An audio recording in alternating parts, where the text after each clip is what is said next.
So there I was, on the march, with a sheep and a pig and a chicken and a message.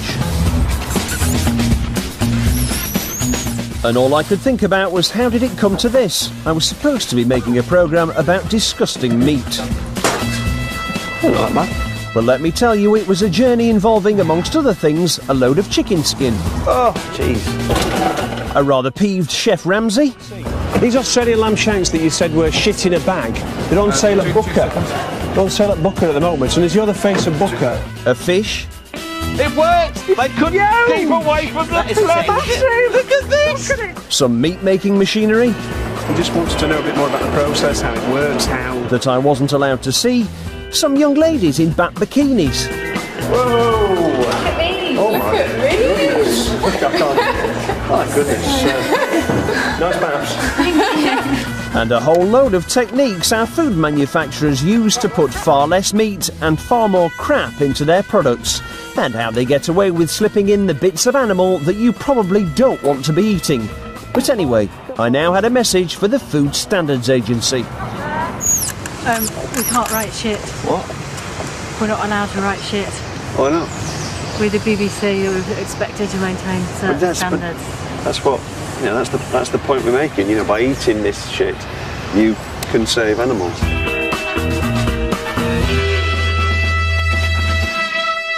Last year, as the BBC's resident connoisseur of crap, I made a programme about Britain's really disgusting food and created my own pie brand, Mr. Riley's. It's Mr. Riley's Pies! There's always a big surprise in Mr. Riley's Pies. I'd become the proud daddy of a pie filled with a little meat and a lot of other stuff, like pigskin, connective tissue and hydrogenated fat. Disgusting, yes, but it tasted okay, and it was very, very cheap. It also whetted my appetite to dig a bit deeper into the food business. Microwavable mixed grill. And where better to start than meat. Look at that. I wanted to find out how low manufacturers were prepared to go without breaking the law. I decided to begin with Britain's favourite fast food, the beef burger. What I was looking for was the secret of how to make a burger as cheaply as possible, which probably meant using as little beef as possible. Well, look at 4 beef quarter pounders for £1. 73% beef, 10% onion. The supermarkets appeared to have become super worthy by putting loads of beef in their burgers. So I turned to the cash and carries, suppliers of the burgers you might find in your local burger van, chip shop or cafe, where you'll never get to see a list of ingredients. And it was in Best Ways Cash and Carry that I struck gold.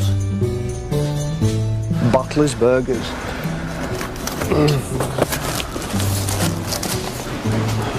Beef, 47%. Beef hearts, 21%. This is worthy of further investigation. I had my inspiration, a burger that was less than 50% meat, which was possibly the reason for each burger in the box costing me only 17p. All I needed now was someone to tell me how they managed to stretch one cow between as many burgers as possible. That man was Richard Guy from the Real Meat Company, a cow-rearing visionary. They've been interesting with the terminology here. By putting the word economy in between seasoned and burgers, they can roll all the way down to 47%, less than half. If you're going to call a beef burger, it's actually got to have 62% in it, which still ain't what I'd call a beef burger, but in European law, that you can get away with. So hang on, 47% then, so that is the legal minimum that you can do. And these guys are skimming right on it. You know, in a way, these are very clever people. They have managed to create a burger that's right at the legal limit.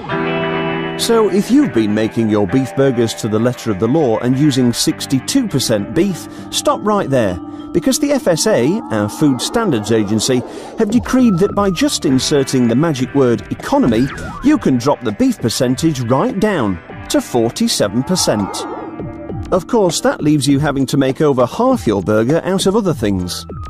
What's interesting to me is the fact that the second largest ingredient is beef heart, 21%. Why would they go to all the trouble of getting the beef content down to 47% and then go and put 21% beef heart in there? Well, because they're cheap chips, really. I mean, you're then down to something that's almost a waste product. I mean, beef hearts aren't widely sold. I don't think you'd see one in a supermarket. So, you know, they're almost dumped onto the open market. Nothing wrong with eating beef hearts, but would you go home and say, let's make some beef burgers? I know, I must go and get a beef heart. You know, it's not what you do.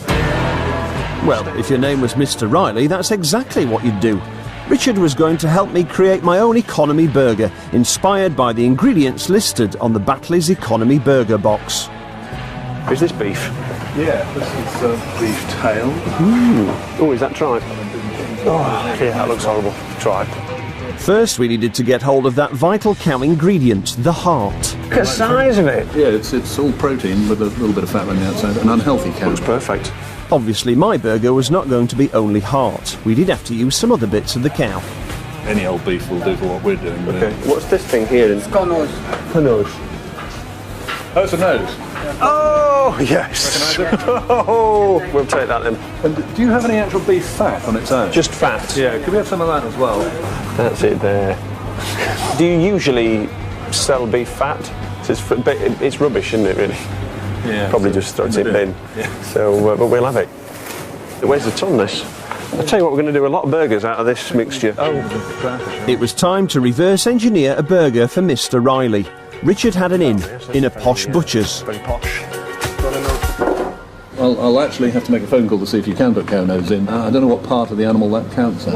Can you put a cow's nose in a burger? Is that beef? Definitely not.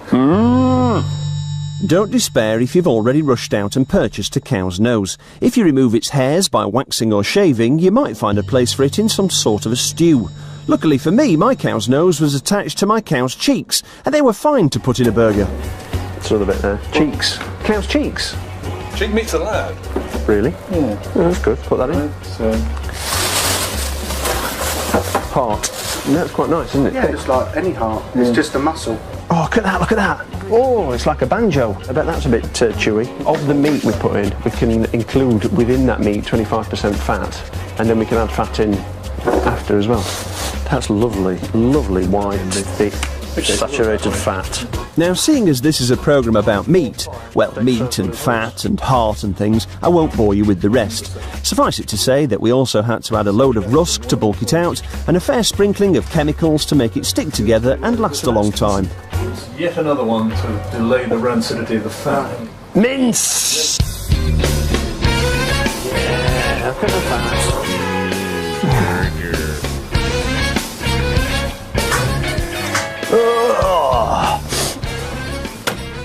Okay, so the moment of truth, chaps. Should we do the medium? I should do pretty well done, actually. I should point out that the reason my creation has disintegrated is because I hadn't chilled it before cooking to allow it to set. Look at that. That's what I like to do with a burger, like make it into a sort of a mincemeat surprise. But you'll get the taste of it. Yeah. When it's all cooked. There we go.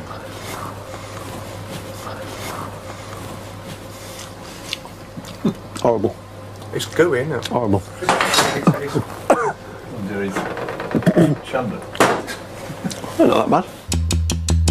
It struck me that when we eat economy burgers like these beauties, we never get to appreciate their genius, because we've no idea what's in them.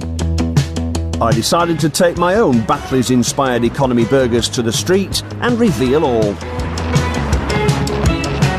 And I got in Scott, a food expert fellow, to make sure they didn't fall apart this time. Look at that meaty goodness.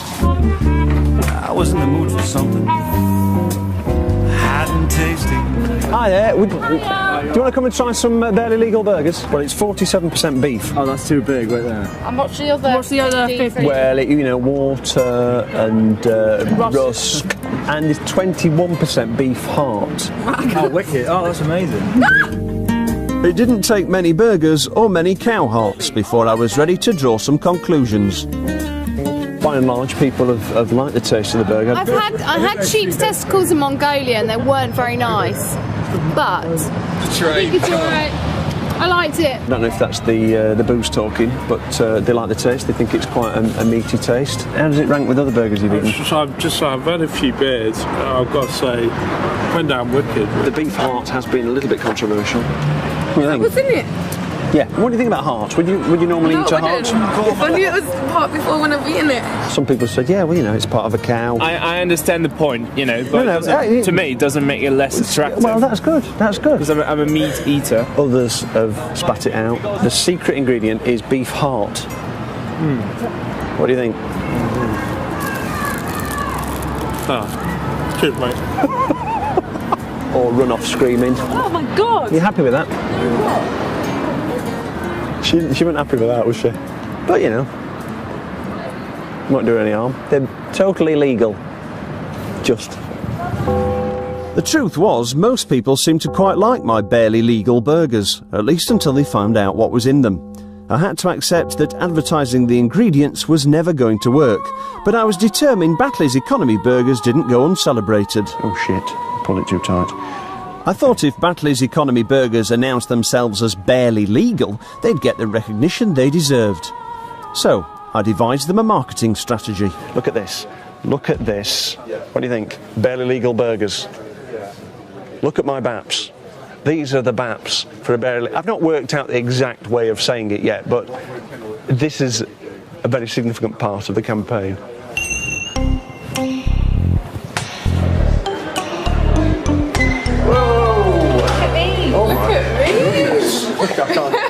My goodness. Nice BAPs. Yes, great. You are 18, aren't you? Yes. Yeah. Over 18. Good. Yeah, because...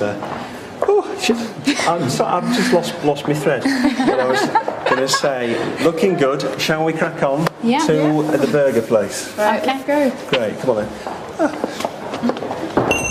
What we're doing is we're going to this big cash and carry company that sell these burgers, and we're coming up with a new advertising campaign because they are on the legal limit of how much beef you can put in. We're saying, shout about it, make it into an asset. Don't hide it. Let's say these are barely legal burgers. That way they seem more edgy, they seem more exciting. It's sort of like, it's a bit naughty, isn't it? It's a bit naughty. And when we get there, part of the advertising is a song. So let me teach it to you. Batley's economy burgers are barely illegal. Batley's economy burgers are a barely legal treat. They're a cheeky mealtime treat, a cheeky mealtime treat. If you're not that keen on beef and want an organ between your teeth. They're a cheeky mealtime, but it is an organ. It's the heart which is an organ. Yes. I can't believe that. Yeah, 21% beef heart. Would you eat a burger like that? No. We'd arrived at Bestway, not only the place where you can buy the Batley's economy burger, but the actual company which owns Batley's itself. The lawyers wish me to point out once more that these economy burgers are legal and do comply with food standards regulations. Me, I thought barely legal had that covered, but anyway, I've said it now. Who would like a free lunch? Batley's economy burgers, a tasty mealtime treat. Batley's barely legal burgers, edgy, dangerous, different. In fact, we've got a song. Batley's economy burgers are barely legal. Batley's economy's burgers are a very legal treat. A cheeky lunchtime treat, a cheeky mealtime treat. If you're not that keen on beef or what Batley's are up your street. It's work in progress. It's going well. Bestway, come and speak to me. I have the answer to your burger promotional needs. The Batley's economy beef burger is barely legal. We take our hats off to you, but why not shout it from the rooftops? Batley's barely legal burgers. Sounds a little bit naughty, doesn't it? And the young people up and down the land, they're rebellious, they want to look like they're a bit cool. Hey, you, what are you eating that burger for? It's 100% beef, that. It's rubbish. Get one of these. It's barely legal because I'm a bit of a nutter. I mean, you could rewrite the song. You could do one a bit more. When I get a burger, I want it to be barely legal. See where I'm going with that? Yeah. Hello. Hi there. Alex Riley from the BBC. We're basically doing an advertising campaign for the Economy Beef Burger. Do you have authorisation to do this film? We've spoken to the PR person, but... And he's given you okay to do it? Well, no. He said he couldn't set something up, so we thought we'd just come down and just have a chat about it, basically. But we're saying that, you know, it's 47% beef, which is the legal minimum. It's something to be proud of. Sorry. It's the barely legal burger. Sorry, but Are you sure? This is... All right, thanks very much. Blimey, Nick. You must be freezing. It's kind of cold. Let's have a group hug. While you look at some completely irrelevant cows wandering through a quiet housing estate, let me read you the message Bestway sent me. Our research confirms that there are beef burger products with the same and also with less beef content available legally in the UK. The product in question represents about 7% of its manufacturer's production run of products with the same specification, and is popular with caterers, including burger vans, who are looking to provide food to consumers at a certain price point. They also said their economy burgers contain more beef than what's printed on the box. Now, I don't want to be pedantic, but let me assure you I'd been to every major supermarket and the top 5 cash and carries, and there was no burger to compare. I was back on the lookout for more disgusting meat when I happened to get a steer from Chef Ramsay. What in the fuck is inside the lamb shank? And how long has that been cooked for? For a dish never to be refrigerated? That's all chemicals, isn't it? Chef Ramsay was getting very irate about some Australian lamb shanks. They appeared to be a clever way of passing off cheap cuts of meat as a gourmet meal and contained a fair few chemicals. Do you feel like having a shit? Thank fuck I didn't eat it. Sugar, flavourings, colour, E, 150D, fuck me. I'm surprised you haven't fucking killed off half the population in Oakhampton. Chef Ramsay had even coined a neat phrase for this phenomenon: shit in a plastic bag. When you bought that shit in a plastic bag, you tried to... Mr. Riley had a new inspiration: gastropub favourite, the lamb shank. As a cut, the shank is cheap, and coming from a tough muscled area, it requires a lengthy period of cooking to avoid it being completely inedible. But these Australian babies can be microwaved in just 9 minutes and can sit in a box for a year without refrigeration. Brilliant! I had a tip-off that Australian lamb shanks were on sale at a popular cash and carry. The reason that it wasn't me going in was because me and Booker had history. You've got permission to film? I've got permission to wear the suit. You've got permission to film? Have we got permission to film? No. In my last programme, I'd come up with an idea to help Booker promote their rather watery chicken breasts, but it hadn't gone according to plan. Now, I wasn't really welcome. Oh,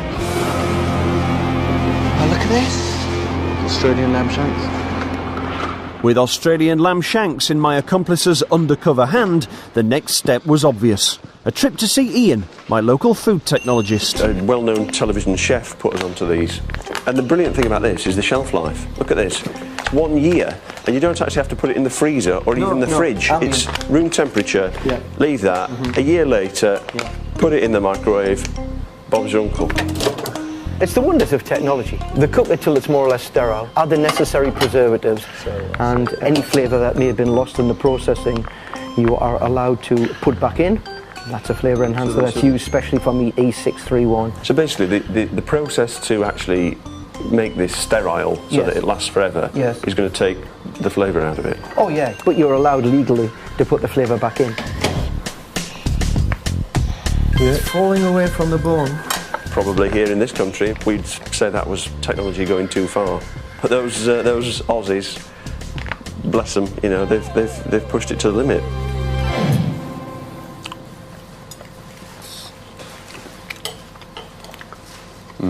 Very nice, very good.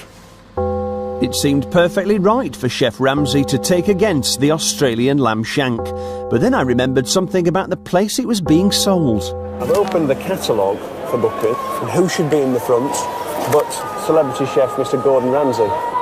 Not only was Gordon in last year's Booker catalogue, Gordon Ramsay Holdings had a consultancy agreement with Booker. With Chef Ramsay not having the best of times in the paper, and before anyone had the temerity to accuse him of hypocrisy, I thought I'd better let him know he could be on the verge of another PR disaster. I called his people. It's Alex Riley here from the BBC, and I'd like to speak to Gordon Ramsay, please. Well, he's actually out of the country at the moment. I've got something that I need to tell him, basically, and I think he'd be rather interested to hear it. If you can pass on a message, it's regarding, I don't know how to say this really, shit in a bag. He'll know what I'm talking about. Shit in a bag. Yes, okay. I'm sure you're used to bad language working for Gordon Ramsay. Little shocks me. Okay, shit in a bag. He'll know what I mean. Okay. Cheers, bye. Bye.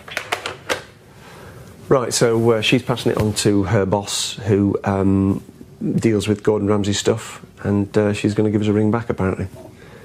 But he's out of the country, and this shit in a bag story could blow up in his face.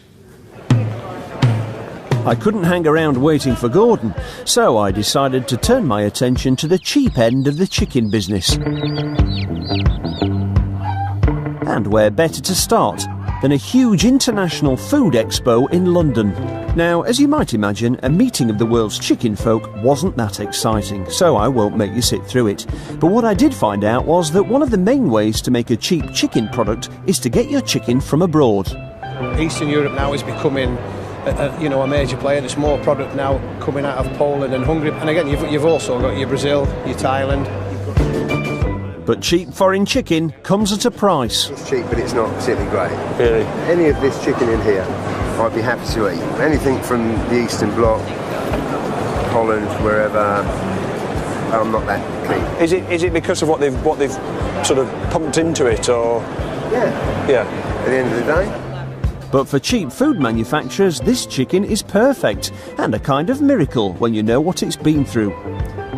That's right, it's cheaper to raise a chicken somewhere like Brazil, feed it up, kill it, salt it, freeze it, ship it to Holland, defrost it, desalt it, inject water into it via dozens of needles, tumble it in a giant cement mixer-like machine until the water has been absorbed, refreeze it, and then ship it to Britain for processing into some sort of chicken-filled shaped product. And why is it cheaper? Because salted meat attracts only a fraction of the EU tax applied to fresh meat, and that's why we end up importing zillions of tons of it every year. I went off to trawl all the main supermarkets. I got down to 47% meat in my beef burger by inserting the word economy. I wanted to find out just how far I could stretch a chicken. Chicken Kievs. And there I stumbled upon a perfect chicken vehicle. Britain's first ever ready meal, the Chicken Kiev. Yeah, I'll have them. Oh, look at one of these. The least chickeny Kiev I could find was the Tesco's Value Kiev, weighing in at just 32% chicken. If you think that sounds okay, pay attention to the nice lady who'll tell you how it should be made. I need to first of all pull the skin off the chicken breast and then cut the chicken breast. Ooh, that looks horrible. Place the garlic butter. That's just minced. That's awful. Fold the chicken breast back over. You can even place the little fillet in there so you don't waste it. I don't see any evidence of any white chicken there. No. So it could come from any part of the chicken body. Place the breaded chicken into the hot pan. It just has none of the characteristics of chicken as we know it. I want to show you what it looks like. Yeah. So there is the gorgeous chicken Kiev. No, I'm not going to eat that at all. No. I'm sure it's not going to harm you in the slightest, except that it does nothing from me from an organoleptic point of view, shall we say. Come again? From a sensorial point of view. I'd learned two things, a new word and that I should go and talk to Tesco. Tesco didn't want to talk to me, but they sent me an email. Chicken Kiev is a dish consisting of many ingredients, including chicken, a seasoned butter filling and breadcrumbs, so the amount of poultry will vary from recipe to recipe. We produce a range of chicken Kievs from value to finest to high standards, and to suit all tastes and pockets. They are clearly labelled with ingredients so that customers can make an informed choice. I had a sneaky feeling that the customers opting for less than a third chicken in their Kievs were probably broke. At Sheffield Hallam University, I had some students ready to help Mr. Riley find out just how far we could push the Kiev, while remaining within the regulations of our Food Standards Agency. This is chicken trim, which has been taken off the carcass after the breast meat's been removed. So look at that. That is the amount of chicken that we're going to put into 12 Kievs. You've got your skin. Does the chicken skin help it stick together? Does it help it feel firmer? Are there any sort of technical advantages to the skin or that helps? No. Okay, but some financial ones. The chicken fat. Oh, jeez. Oh, it's so it has got a little slimy, bit isn't it? Yeah, which so you'd expect. slippery. It's also got some, connective tissues in there. And this is the soya flour. So that's going to help it bind. When you cook it, less water and fat will just sort of run out of it. Yeah. I soon had a combination of cheap chicken bits, rusk, chemicals and water. Lovely, isn't it? It looks very appetising now, I think. Nice and gently. A few finishing touches later, and Mr. Riley had his very own chicken Kiev, using a very chicken-friendly world record of only 10% chicken meat. But was it legal? I needed a food labelling advisor, and luckily there was one called Jamie just around the corner. I've got this chicken Kiev, and the biggest ingredient is chicken skin. The actual amount of chicken meat constitutes only 10% of the overall product. Can I actually call it a chicken Kiev? You can, and the main reason for that is chicken Kiev isn't one of the terms that is legally controlled in terms of a minimum amount of meat. Really? So maybe I've put too much chicken in it? Well, you've got to make sure that the product that you're producing would not mislead the consumer, and it would be what an average consumer would expect a chicken Kiev to be. But, if this only had 1% chicken in it, but it had garlic, butter, and it had breadcrumbs, could I still call it a chicken Kiev? I think you'd be pushing the boundaries there. Thanks to the Food Standard Agency's lack of chicken Kiev regulations, I now had a product with only 10% chicken. Or did I? I knew I'd only put 10% actual meat into my Kiev, but regulations allow a certain amount of chicken skin, fat and connective tissue to also be counted as meat. Jamie put my ingredients into his computer to work out what percentage of meat I could legally claim on the label, according to FSA guidelines. The actual meat content did actually increase to about 19%. We've almost doubled the meat content via putting it into your computer. Yeah. That's fantastic, that. Thank you. I'm sure that will help us push this to unsuspecting consumers. Within the letter of the law. At the push of a button, I transformed skin, fat and connective tissue into chicken meat. It was time to take Mr. Riley's Chicken Kiev to visit some professional eaters.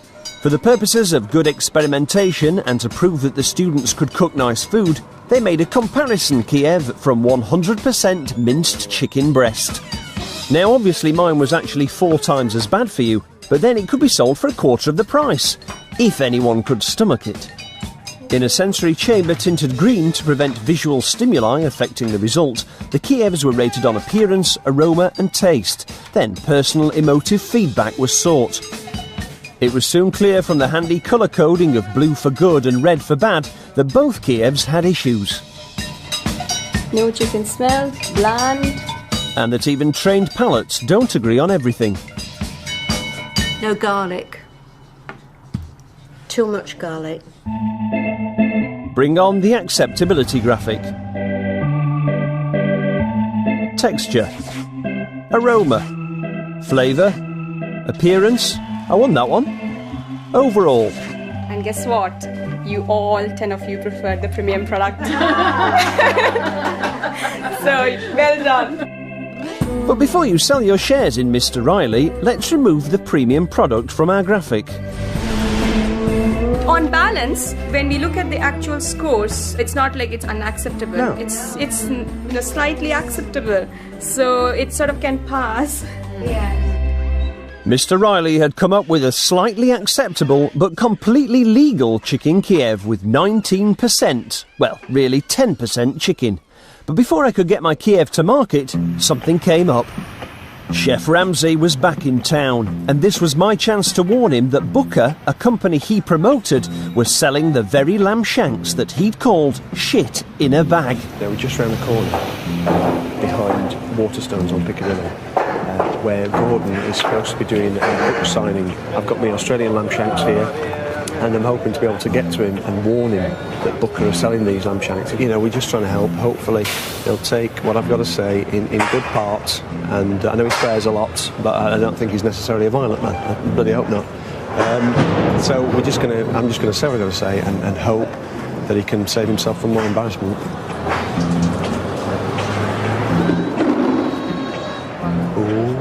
That could be the car parking space for his limo. So maybe we're in the best position. This could be it. This could be it. Is this him?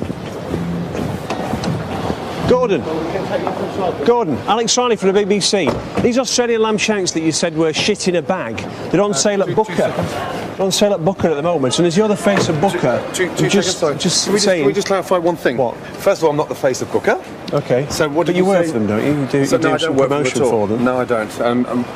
Clearly, we're live. I'd really appreciate if you got your facts right. As we weren't actually live, I might as well let you know when Chef Ramsay's fact correcting was in fact incorrect. Let me just explain. When I first came across them, they weren't even allowed to go in the refrigeration unit. Yeah, the ambient temperature. Yeah, that's right. And it was lamb that was sourced from New Zealand. That's Chef Ramsay's first fact-correcting error. I had the box, and it was from Australia, not New Zealand. My embarrassment was the fact that how can you call that freshly cooked? Okay, that doesn't even sit. Exactly. Can I just finish my sentence, please? Yeah. Doesn't even sit in a fridge. Yeah. 365 days out on the floor, exactly. And you're charging £15 for it and calling it local lamb from New Zealand. I've done the Australia thing, and maybe it's a bit petty to point out that it was being sold for £11, not $15. But I'm sure Gordon wasn't just on about the wording of the menu, but the lamb having enough chemicals to kill off half of Oakhampton. Let's just get one thing incredibly clear. Yeah. I am not the face of Booker. Not the face of Booker. We'd better come back to that one. I don't have a range of food in there. But you're in their brochure. You're factually incorrect. I'm not in their brochure, and I'm not representing them. Yeah, I'd better come back to that one. But they are selling it. Just so you know. You probably weren't aware of that. That's all I'm saying. I'm totally aware of the fact they are selling it. Oh, really? But that's got nothing to do with me whatsoever. Okay, but that's fine. Well, that's good. That's great. Well, just so you know. Not in the brochure. At least that should be easy to check. I went to find out. The brochure at the time was for spring 2009. I've just got the Booker catalogue here, and I'm just going to check. Oh, hello. Inside cover. Plain Speaking with Gordon Ramsay. Oh, page 61. Saving money in a tough climate. Gordon Ramsay takes us through some of his top money-saving advice. Well, certainly looks like Gordon Ramsay to me. Catering recipes by Gordon Ramsay. There's one there, smoked salmon and horseradish cream tartlets. Another one here, white onion soup with mature cheddar by Gordon Ramsay. And there's a photograph of Gordon, or somebody who looks very much like Gordon, up there in the top right-hand corner on each of those 9 recipes. If it's not him, then who on earth is it? I mean, what's it going to feel like when he finds out that somebody's been passing themselves off as Gordon Ramsay in the Booker catalogue, and it's not actually Gordon Ramsay? Oh, I'll tell you what, I'll have a look on the website. The same mysterious Gordon lookalike seemed to be plastered all over the Booker website, with his name and the name of Booker appearing very close together. But then the summer 2009 brochure came out, and the Gordon lookalike had vanished, and he was gone from the website. I thought I'd better find out what had been going on. Basically, I think somebody might be impersonating Gordon. Sorry, what are you implying? Well, I'm just saying that he's said to me that he's definitely not in the brochure. I've got the brochure. He's definitely in it. Not in the current brochure at the moment. He's not in the brochure. The relationship that he had with Booker is at the moment it's sort of on hold. But at the time I was speaking to him, he was in the brochure, and I just wondered, if it's not him, is it somebody else? Don't be ridiculous. He might get quite angry. At the time that he spoke to you, what he said was absolutely correct. He wasn't. I mean, there might be. Well, it was the current brochure, to be honest. I mean, how long did the brochure run for? I don't know. Well, spring 2009. Well, that's quite a long period of time. It's just that he seemed like he didn't know anything about his association with Booker. I just thought it was unusual that he didn't know about it. The point but that it's his face. Obviously trying to make was trying to sort of set him up a little bit for being something of a hypocrite. I think that was what he was responding to that. So I think at the time that he spoke to you, he was aware of the fact that his current relationship with Booker was on hold at that point. Okay, thank you very much for your time. Right, bye. Thank you, bye-bye. So Gordon had put his relationship with Booker into a holding pattern, and for the time being will not be in the brochure. I'm sure that's absolutely nothing whatsoever to do with my discovery of the lamb shank farrago. I returned to the shops. Thanks to the Food Standards Agency computer, my 10% chicken Kiev had been reclassified as containing 19% chicken. Now I was back on the lookout for a meaty product containing even less meat. Nice. There's more chicken than pork in a hot dog. Why is it chicken? I think that's naughty. That's naughty. I don't think people expect chicken in a hot dog. But the legislation doesn't say what kind of meat that there has to be. Because it wouldn't. Because those words hot dog could mean anything. Could mean anything. Gives them carte blanche. Absolutely. As well as the cunning use of the word dog to allow the use of any old animal, my hot dogs also contained a magic ingredient that let them contain even less lean meat. It was called MRM, and it stood for mechanically recovered meat. Look at these ones.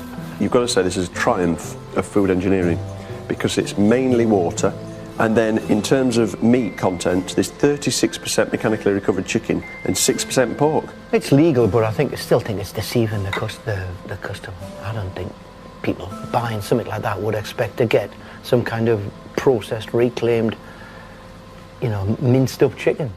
To reclaim meat, take an animal, cut all the good bits off, place the remainder in a big machine and ram against a mesh, leaving the bones on one side and some meaty slurry on the other. A few years ago, it was decided that this process so drastically altered the cellular structure of the animal that what came out was no longer allowed to be called meat. It had to be called mechanically recovered meat, MRM. That's what Alan, an analyst working to ensure our health and safety in relation to food, told me.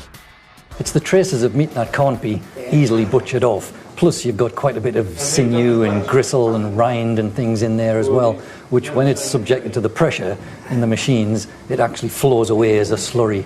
So it's just sort of jelly bits and dangly bits and sort of like pink. Well, I see where you're coming from, yes. I honestly believe the public have no idea what goes into a lot of their food, and I think if they knew exactly what MRM was and what sort of product it was going into, I think they would have a little bit of concern there and be much more conscientious about reading labels. It's like hot dogs here. These hot dogs are mechanically recovered chicken, water, pork fat, pork collagen. Is that ground out the bones? No, the collagen is the connective tissue, it's the sinew and the... Right. So basically that is just MRM with fat. And some connective tissue, some which connective is the... tissue. Give it a bit of bite. A bit of bite, yes. There's no meat in that at all. There's no meat in this at all. Hot dogs in brine. Totally meat-free. Vegetarians, come on. Meet me halfway. It was the holy grail. Hot dogs obviously weren't dog, they were chicken, and I had found some that weren't 50%, they weren't 40, they weren't 30, they weren't 20, they weren't 10. They were a meat product with precisely 0% meat. Set off the graphical fireworks. If Mr. Riley was going to enter the world of MRM, I wanted to see it being produced. And let me assure you, I didn't just simply sit down in front of YouTube. I'd got into contact with meat processing people all over Europe. Miso mechaniczne odżykiwanie. But no luck. Even the PR man for one of the companies that makes meat recovery machines wasn't keen on me seeing his machine in action. What is in it for us, so to speak? It's something that we eat on a regular basis. Well, OK, maybe if you're eating hot dogs. I can't remember ever eating a hot dog. I wouldn't touch it. Why wouldn't you have a hot dog? Why wouldn't you have a hot dog? Because I don't like what goes in them. Why don't people want us to film it being produced? I don't know if you've ever been in an abattoir. No. It's the most horrible sight you can ever imagine. It's awful. You know, mechanically recovered meat, I mean, it's not going to be as graphically horrible as an abattoir. I think it is, effectively. How could it look good to take bones and put it in a press and squeeze the meat off it? It just doesn't look good. I travelled all the way to Cologne, where the makers of meat machinery were putting on a show. I'd even gone to the trouble of getting some pork bones so they could do me a demo. but they weren't too keen on me getting anywhere near their machines. Can you just explain how the machines work and that sort of thing? Can you please shut up the camera? Why don't you want us to film? What? No. Are you a customer? You want to buy a machine? No, but I might want to use one for the purposes of what we're doing. It'd be nice. I've got some meat with me. Yeah, that I would like to in my bag. Okay, good. Got some pork. Yeah, very good. Pork with bones and stuff in it. He just wanted to know a bit more about the process, how it works, how. But you don't. No, wait a second. And that wasn't even a meat recovery machine. It was a meat desinewing machine that wasn't as bad, because it produces something still allowed to be called meat. But we couldn't even film that. What a waste. What a dreadful waste of meat. So that's why I ended up in front of YouTube. Okay. Oh, here we go. Here's the machine. He's popping the bones in. Oh, jeez, that's... Oh, it's just plopping out into the tub. I mean, it's the consistency and the appearance of dog turds. You would never guess that was meat in any form. Look at that. The It's Not Actually Meat Animal Waste, MRM, was clearly an inspired way to fill up a meat product without using any actual meat. But with the MRM men cold shouldering me, I was going to have to reuse some MRM that had already been recovered, and I found the perfect stuff. Celebrity meatloaf, that looks absolutely gorgeous, doesn't it? Mechanically recovered pork, a treat to eat, apparently. Solid nourishment. Oh, cubes of fat with a pink emulsion of meat products around it and a few bubbles. Do you find that acceptable to your palate? No.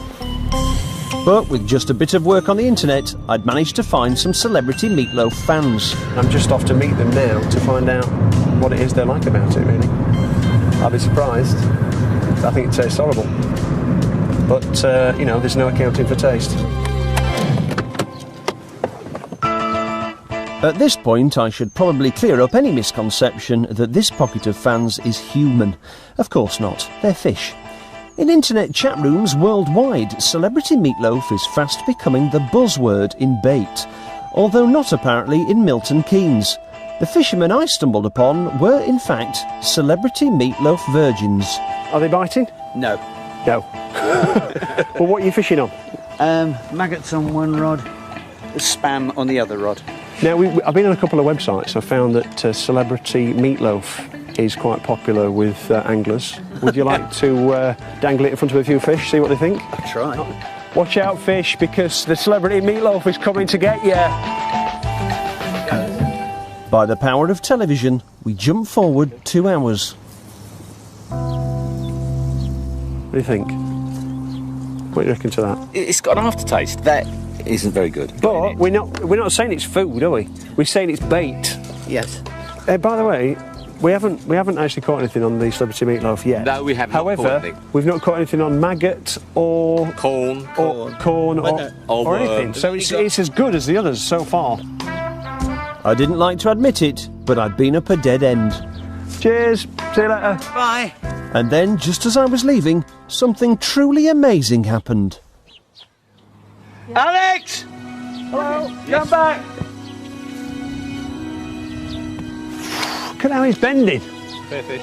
There it is. You got it, mate. Whoa! Look at that! It worked! It's huge! It's massive! Look at this! Look at it, it's a giant fish! That is a beauty. It's beautiful! Wow! Proper team. Oh my god, I've never seen a fish as big as that. You were having no luck on the maggots, the worms, or anything else. The celebrity meatloaf has done it. Just support it. Don't try and squeeze it. Just balance it. That's the thing. Back. Keep your fingers. Okay. Yeah. The celebrity meatloaf comes through with the goods. A beautiful tench. Can you take it off me now? Because I'm worried it's going to start flipping. Ah, nice one. There she goes. Look. Celebrity meatloaf was clearly a remarkable product. At least fish seemed to think so. I was on my way to Denmark, where, due to rather more lax animal welfare regulations, pork is very cheap to produce, making it home to 40% of the pigs that end up in UK piggy products, including Celebrity Meatloaf. The makers of Celebrity Meatloaf had already let me in on some interesting information. The luncheon meat product that is not considered to be of high quality in some parts of Europe is considered a delicacy in Okinawa. A delicacy. Okinawans being fans of MRM was fairly momentous news, because the Okinawans are a special people. Okinawans are known for their longevity. Individuals live longer on this Japanese island than anywhere in the world. Now, I'm sure they weren't attempting to imply any link between MRM and longevity, but the whole Japan thing had given me inspiration as to how Mr. Riley and Tulip, the Celebrity Meatloaf manufacturers, could link up. My appointment was with Rune, the Celebrity Meatloaf publicity man, the man who I was sure could tell me everything I needed to know. Nice place. So, what do you know about Celebrity Meatloaf? Tell me about the idea behind it, or the target market. What's the thought there? I'm afraid I can't tell you much about the target market for this product, actually, because it's a very old product. It was launched in 1960. And, really? This is not a brand that we do a lot to market. It's a low price, very low price brand. But as long as there is a demand for this product, yes, then we're selling it. So basically, these poor quality things are aimed at the poor. They're aimed at the people who choose to buy those products. I must admit, it would never be one of my own personal favorites, because that's the way I choose. But we are also. Have you tried it? Have you tasted it? Yeah, I have tasted it, and it's fine. It's safe to eat. And yes. it's safe. No, it's not poisonous. But it's stuff that would normally be, discarded. And you're sort of making the most of the waste. No, I wouldn't call it waste. It's a way that you can use technology to get the meat that you couldn't get out before. It was time to make my proposal. I've got some ideas for Riley's to use Celebrity Meatloaf in products that would appeal both to people in the UK, the younger, trendier market, and let's face it, they're on a budget, and also over in Japan. I've actually taken the liberty of mocking up a presentation pack. What I'm thinking is Riley's Celebrity Meatloaf Sushi. This is a great way of relaunching Celebrity Meatloaf. Can I have a piece? Yes, please do. And it has been chilled and so on? It has. What do you think? That's okay. Just when I thought things were going really well, they suddenly weren't. It's not a new idea. Really? So it has been done for years? I can't believe it. It was time to face the truth. I thought Mr. Riley could be a player in the cheap meat market, but they had it all sewn up. No matter what rubbish I thought up, it was already on sale. And in this case, it even had its own bizarre advert. It looks exactly the same as our sushi. Yeah, it does. I was a bit disappointed. But what I couldn't stop thinking was, if Celebrity Meatloaf was so great and non-poisonous, why weren't the Danes selling it to themselves? But it's nice of the Danes to collect together all their leftover bits of pork and put them in tins and sell them to economically disadvantaged people in the UK. So, that's nice. For some reason, Britain appeared to be a welcoming home for less than meaty meat products from abroad. And maybe that reason is the Food Standards Agency. I wanted to talk to them, but they refused, saying they thought I was going to be too negative. And then it came to me, there was a positive side to all this. Yes, the lax regulations of the Food Standards Agency were bad news for human health, but it was great news for animals. The FSA didn't stand for the Food Standards Agency, it stood for the Federation for Saving Animals. I thought I should give them my support. We can't write shit. What? We're not allowed to write shit. Why not? We're the BBC, we're expected to maintain certain standards. That's what, that's the point we're making. By eating this shit, you can save animals. We've been told we're not allowed to say shit, I'm afraid. I soon had some supporters who were right behind me, and four-legged. Well, actually, one was two-legged, but you get the point. Hello, little animals. Hello. Well, thanks for coming along, you three. Can you pay attention, please? Look, I'm talking to you. Now, come on. Now, stop it. Now, I want you to behave yourselves. This is a very important mission we're on.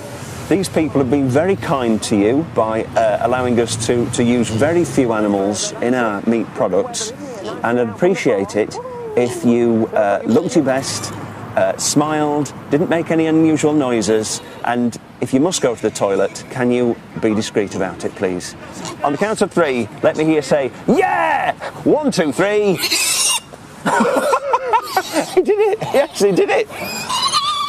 Steady. Steady. Hello, we'd like to say thank you to the Food Standards Agency for your rules on meat products. Thank you. It's been a revelation to Mr. Riley's brand. We've been able to make a very small amount of meat go a very long way indeed. 47% beef burgers inspired. If you think about it, each cow makes twice the number of burgers, and by using fewer bits of meat we can use fewer animals, and these animals here today are grateful. They were saved from a slaughterhouse. We were making some chicken Kievs. We didn't need that much chicken, but we were delighted to be able to do it all within the regulations and claim the skin and the fat as meat. So 10% meat became 19% meat. Thanks guys, and I'd like to say on behalf of Anthony, Trixie and what's the other one called? Clarissa. Thank you. They're having a lovely day out in London today that they wouldn't have been able to have if the Food Standards Agency regulations were a little bit tighter. So thanks again. I thought my cuddly little friends might have got the FSA running out for a chat, but then I realised why it wasn't working. They weren't in there. They were actually stood behind me, apparently waiting for a bus. Can you have a chat with us? They're from the BBC. Yeah, I'll let you go and I'll have a chat with people at the press office, but I think you can put a bid in through the official claims. But we have already asked them, and they said that they didn't want to speak to us because they thought we were going to be negative. But we've got a positive. Not at all. I mean, we always talk to the media wherever we can. So that's not what we're told. So we've just come down on the off chance, hoping that we could possibly have a chat with somebody while we were here, just for 5 minutes. Again, you have to go through the formal channels rather than. Well, I think we're sort of going around in circles, aren't we? Because we've tried all that. I can't win, can I? It's a catch-22. We're really trying to be helpful. Formal channels, I can't get in. We're really trying to be helpful. Honestly, if you come and speak to us. Well, could you be helpful and just take that in? Unfortunately, I can't accept anything on behalf of the FSA. I'll just show you. It's kind of like a mark to show that we could put on our products to say it was animal friendly, because we'd reduce the amount of meat to the bare minimum and turn it into a positive. I'm afraid I'm not accepting that. Sorry, I've got to make a move. Come on, Anthony, come on. Good boy, come on. Maybe FSA didn't stand for the Federation of Saving Animals. Maybe it didn't stand for anything at all. The poor had already, perhaps unintentionally, jumped on board my Saving Animals by Eating Shit bandwagon. It was time to see if anyone else was prepared to eat it. We're here at the Henley Cordon Bleu Food Festival, which showcases good quality food. We're showing off the latest range of Mr. Riley's recipes, trying to get across our ethos of not wasting things. Hopefully that'll go down well with the punters.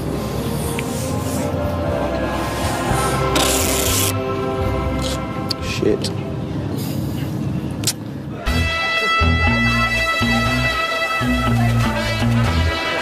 Try some pata negra for a change. Pata negra? Sí. What is pata negra? Pata negra, that's the wild pig, it's organic pig. Oyster now? Yeah.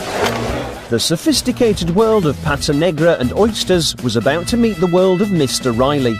With our There's Nothing Fishy About Our Sushi Celebrity Meatloaf Sushi, our 10% chicken, 19% chicken Kiev, and the hearty goodness of our 47% beef burger. Oh, that's great. Is that how you spell recipes? No. With a P-I-E, Eco Recipes. We'll see if we get any strong reactions and act accordingly. And to get the well-to-do to eat like the poor, I had the ultimate ingredient, as practised by all good food manufacturers, the Eco Spin. We've got some eco recipes, eco in the sense of economy and ecological in the terms of sort of trying to reduce the impact on the environment. We're not using as many animals in the production. Now, this is mainly mechanically recovered meat. It's almost like a byproduct of the pig, so you're not using as many pigs, you're not spending the money on the feed and the transportation, all that sort of thing. We're doing economy with an ecological bent. So it's a nice chicken, a nice friendly, organic, free-range chicken? No. The philosophy is we want to try and reduce the consumption of chickens. Chicken fat is no good, is it? No, I mean, a diet high in fat is obviously bad for you, isn't it? But it means that, the environmental impact of chicken farming is reduced because we are effectively using fewer chickens. Yes, I know you're using fewer chickens. It wasn't long before I realised what EcoSpin does. It works!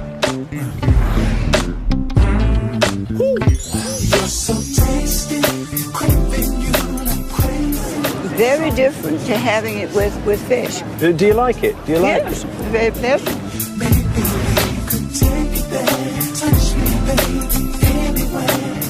Delicious. To be honest, some Kievs are a bit dry. That's I prefer it with more succulent. Yeah, with the fat. It's quite moist throughout, you know. What are you thinking? What's the taste, the flavour? Come on. Great flavour. Yeah? Yeah, fantastic flavour. Very good idea. I wanna get next to you. So I'd reached a conclusion. For years, the FSA had allowed manufacturers to fill whole ranges of food with very little meat and lots of fat, skin and other crap to sell to the financially challenged. But I now knew it was an inspired policy. It saved animals. It saved the planet. And ultimately, we're a nation that deep down quite likes the taste of complete rubbish. Well, it's safe to say I'm a veggie now. Britain's Really Disgusting Food is back next Monday at 9. Next up on BBC Three, there's another chance to see tonight's EastEnders.